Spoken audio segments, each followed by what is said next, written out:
In my today's video, I'm gonna discuss about the types of customers. How can you identify if you're in business, okay? If you've already established a business and you're making your sales, and how can you exactly be able to tell and differentiate between customers and be able to maneuver in between the customers and make your kill and make sure that at least you satisfy each and every customer, because one thing that you're supposed to know is that each and every customer has their own preferences, they have their own will, and they have their own behavior. So how can you be able to identify this is my customer or this is the customer of this character, and how can you handle that specific customer? All right, so let's get into it. Okay, number one, there's one customer that is called, you know affluent customer or affluent customer. These are customers who buy out of influence.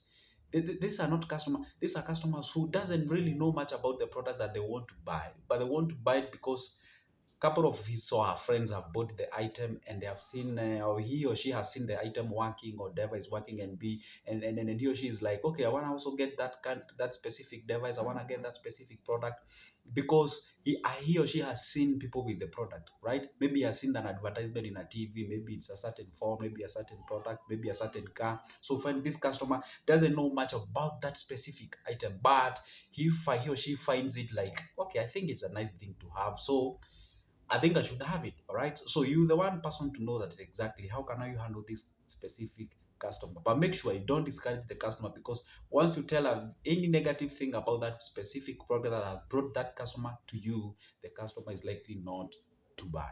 So those are called the affluent customers. Those are customers who buy out of influence. And those are very good customers, by the way. Those are the customers who go buy fashions. Once a new product is out, maybe let's say the series falls like iPhone 10, 11, 12, that there are customers who really follow that the specific item. So once you identify this customer, they are very good to have as far as your business is concerned. So if you go to the next customer number two, you find that these are customers, we call them the sophisticated customers. All right, these are customers who knows exactly what they want. All right, so these customers, they are like, okay, I want a Technophone Power Neo, or I want, let's say, a Samsung Galaxy with 4 GB RAM and 64 GB ROM, or something of sort, or I want this specific type of a car. I want a Mazda. I want a Mitsubishi, blah blah blah, Lancer. I want. They know exactly what they want, and in most cases, you find this is the middle incomers. They are the middle incomers. They are the, what do you call them? They are the elites. Yeah, you find that these people, they know exactly what they want. Don't try to twist them and tell them, no, okay, I don't have this one, but I have the other.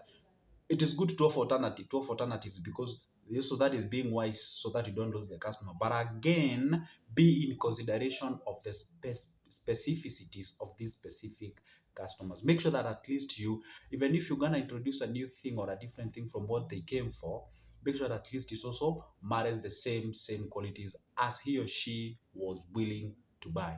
Those are sophisticated customers. You usually find them in big malls. You find them, they like to, okay, they like to associate themselves with a certain, maybe it's if it's a supermarket, they go to a certain one. If it's a certain dealers, they go to a specific one, because they love specificity. All right, so make sure that at least you focus on that, what they say. Don't try to twist them and tell them, no, I have an alternative or something of sort. When you do that, they tend to think as if you're trying to lie to them, and you somehow con man or something of sort. Make sure that at least you be able to identify this person from the word go. All right. Number three, we have what we call the difficult customers. These are the customers that nobody, as far as the business is concerned, you would love to have them in your premises. You know why? These people, they just make your life difficult. All right. If they bargain. Sometimes you even doubt, like, okay, are this guy buying, or they're just asking me prices, and then they get off the place. All right. They're just difficult. They make it like before you get their money out of their pockets, you gonna sweat about it.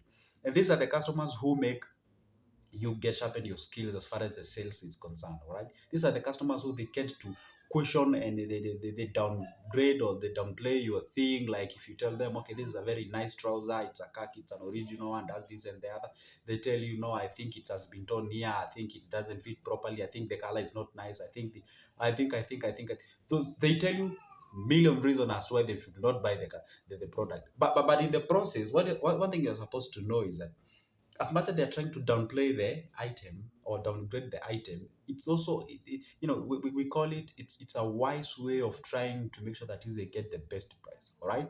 Sometimes your product that may not even have any problem, but they try to make it look like it has a problem so that they get the best price out of it. So those are the people you're supposed to be very, very careful with them and be able to know exactly how can you handle them. All right. Because if you do not know how to handle these customers, you might end up raising your voices, or maybe you even tell them like, "Don't know, it's so must you buy from this place, or like you can visit the next, like that I cannot sell that product at that price." Blah blah blah, this kind of a thing. And at the end of the day, these people, they may translate you like you are rude, you're not even a good person or something of sort, and you might lose that customer forever and ever. Okay, the last one, the fourth type of a customer, those are people we call the loyal customers. All right, these are the people who will always buy to you, irrespective of what happens. But as much as these customers are very loyal to you and they're very good to you, be very, very, very, very careful. These are the customers who can downgrade or who can bring down your business all of a sudden. You know why I say so?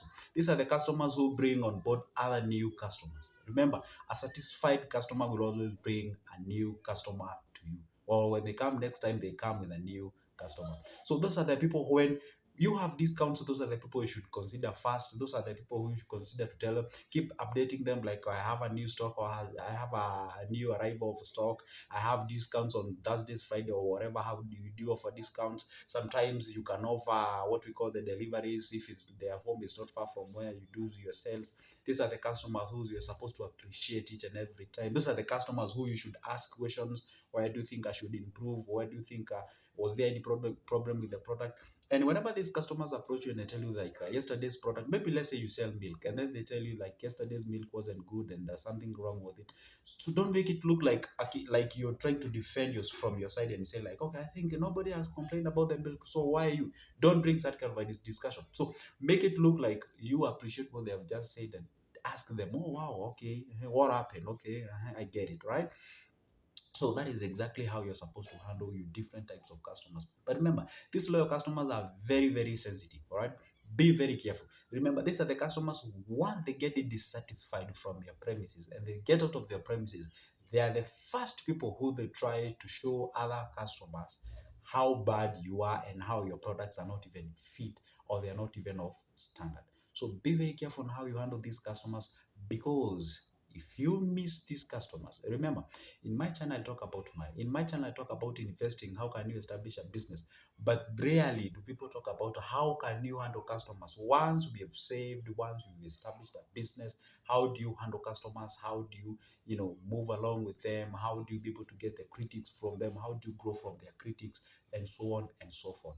That is exactly how you're supposed to identify each and every customer. So a very quick recap: we talked about the sophisticated customers. Those are customers who knows exactly what they want to buy from you. You see, you can have a loyal customer who is sophisticated. You can have a loyal customer who is difficult. You can have a loyal customer who is affluent, right? So be able to understand exactly how or who is your customer and how exactly can you handle your customer. Remember one thing: no matter what it takes, customer is always right, and you want to get something out of their pocket. Remember, they have the money in your pocket, in their pockets, and you want to get that exact money. So no matter what happens, just remain cool, remain humble, don't raise voices, don't make it look like as if you're angry or something. Even if you are, just cool it down and move it slowly. And I can tell you for sure, that thing will always work. So a quick recap: we have the loyal customer, we have the difficult customers, we have the sophisticated customer, and we have the affluent customers. All right. So my name is Joseph. I talk about finance. I talk about anything related and everything related with investing.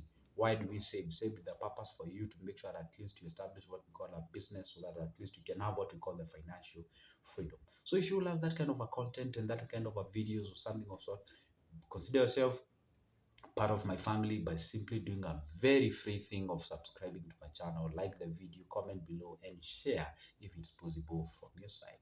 And see you in the next one.